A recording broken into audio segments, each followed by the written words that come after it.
you. Nice to meet you, Stefan. Stefan, exactly. Nice to meet you, Sophie. Yes. I'm Josh. Thank you. Nice setup. This is chill. I like this. Yeah. Are you okay? You can get Yeah, I'm good. comfortable. I'm good. Perfect. Well, hello, Josh. Hi. Welcome in the Wild Van. We are glad to catch you here in Ibiza just before your gig at DC10 tomorrow. Right. Yeah. For Paradise. And even more glad because you were last week in Los Angeles, 2 weeks ago in Miami, and the day before in New York. A lot of traveling. I was away for like 3 weeks, nearly 4 weeks. Oh. So the first week was Ecuador. Okay. Which is probably my favourite country in the world. Really? Yeah, I love that place. Why? Just like the people and just the whole atmosphere and pace of life over there is very chilled, especially in Montanita where the Lost Beach is. Okay. It's like a hippie surfer town. Terrific. Yeah, which is it's perfect for me. You know, there's such a hectic lifestyle with all travelling all the time. Like taking some time out on the beach is very necessary. Yeah. Being all the time in clubs and planes, exactly. I guess. Yeah, you exactly. need to... Some fresh air as well.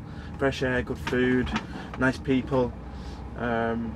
So I spent a week in Ecuador and then flew to North America and did like New York, Detroit, and all the places you just mentioned. Yeah.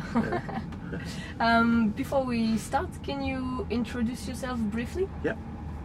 Just now? To yeah, you or now. to the camera? You can do as you want. Okay, I'm Josh Butler, DJ producer from the northwest of England. Okay, yeah. And okay, perfect. Yeah. So the focus of our interviews is the relationship between electronic music and nature. And Amazing. I mean, we've already touched on this. I've seen that in a previous tour in Central America, you had the chance to go up on an active volcano. Yeah, that was the other week in Ecuador. It was, okay, yeah. it was okay this time.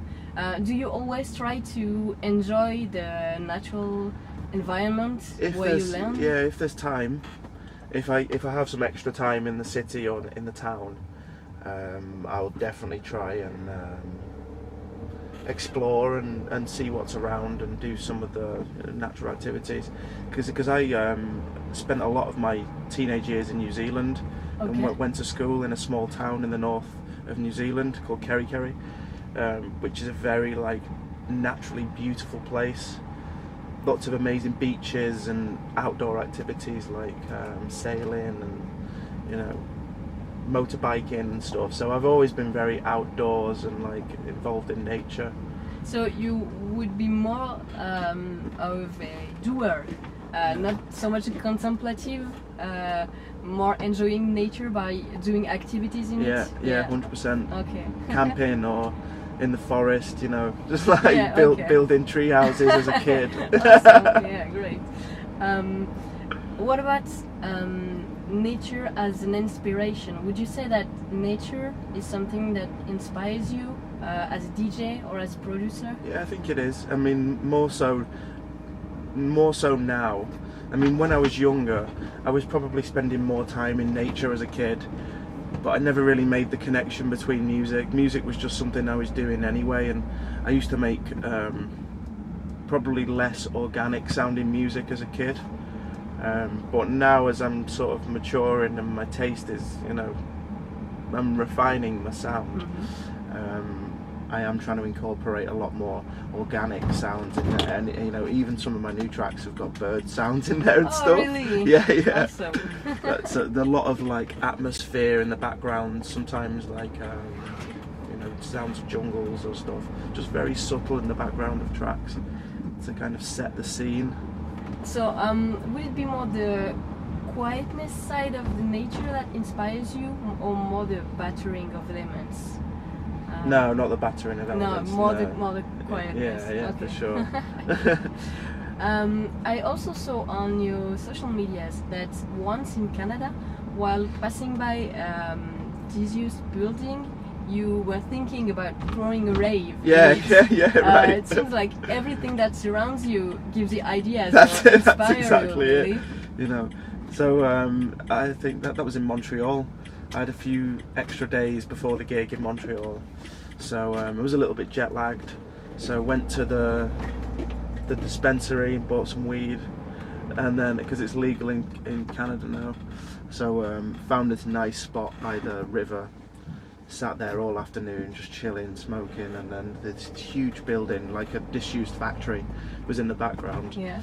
And naturally, it was just like thinking, imagine doing a rave in there. You know, that's like a serious location. Yeah, it must be something. Yeah. Since we're in Ibiza, we're gonna talk a bit about the island. And first, I'm gonna ask you about the atmosphere, the vibes that there are here.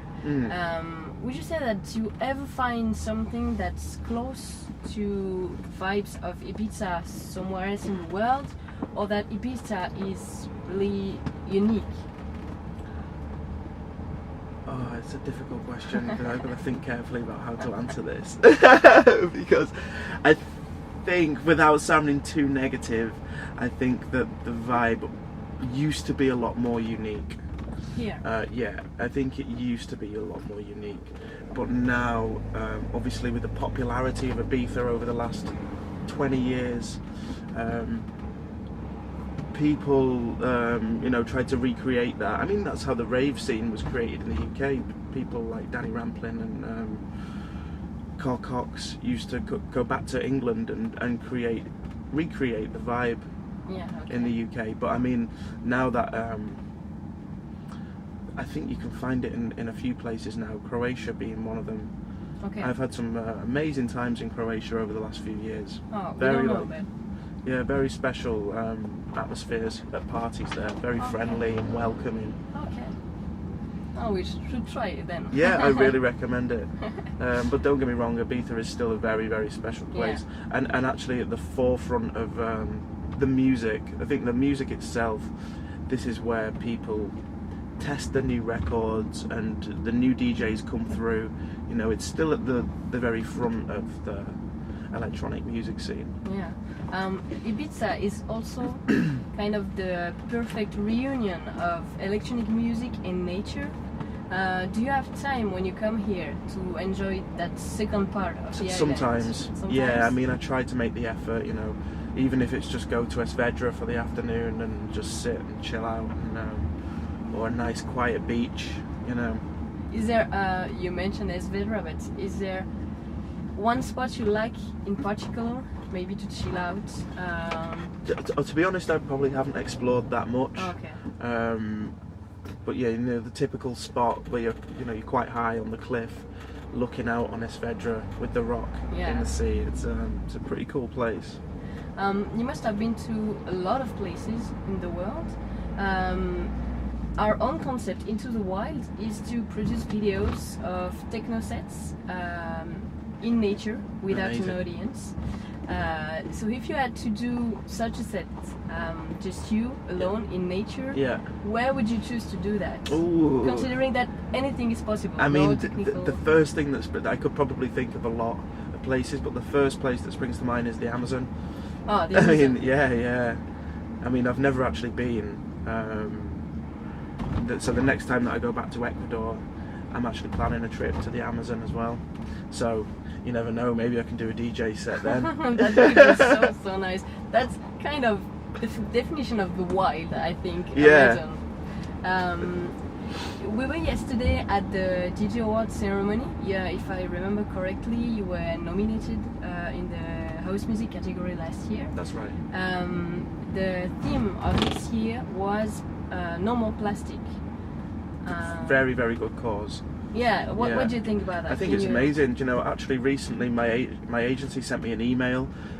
They sent an email to all the DJs on the roster saying, would we want to sign up for an eco-friendly DJ rider? Oh. You know, because on the riders you've got plastic bottles of water, and you know, plastic cups, also straws. So now it's all eco-friendly, like cardboard bottles of water and no plastic straws. Great. Yeah, I think that's a very, very valuable contribution. Yeah, that's a great thing. Yeah, really. You've got a lot of actualities right now incoming with your track Right Time. Yeah. Out on Solid Grooves. Solid Grooves, an EP that you will release in 2 parts on your own label. Yeah. And also a remix of 1 AM by Audio Jack. That's right. That will be coming at the end of October. Yeah. Yeah. Would you like to say something about Yeah, it? well, I guess we'll start with the remix, the Audio Jack remix. Okay. I've known those guys for years now, so we always speak and we transfer music to each other all the time. Oh. And I think this is the celebration of like the 100th release Okay. on their label Groove. So they asked me to remix one of the tracks, which obviously said yes to because they're good friends. So that's, yeah, like you said, out at the end of November. And then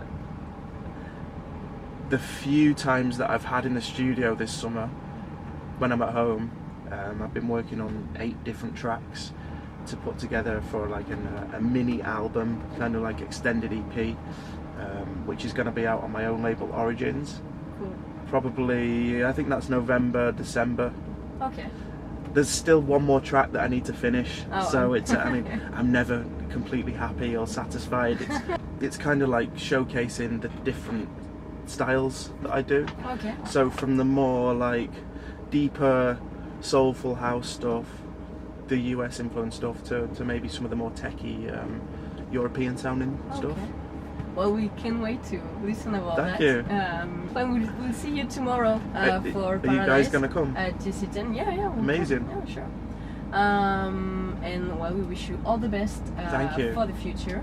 And thank you very much for being here today. It Well, was my a pleasure. real Thank you very much. I really enjoy the idea that you guys are doing with Thank you. the nature and the music, because for me they go hand in hand. It's Yeah. It was really nice. yeah.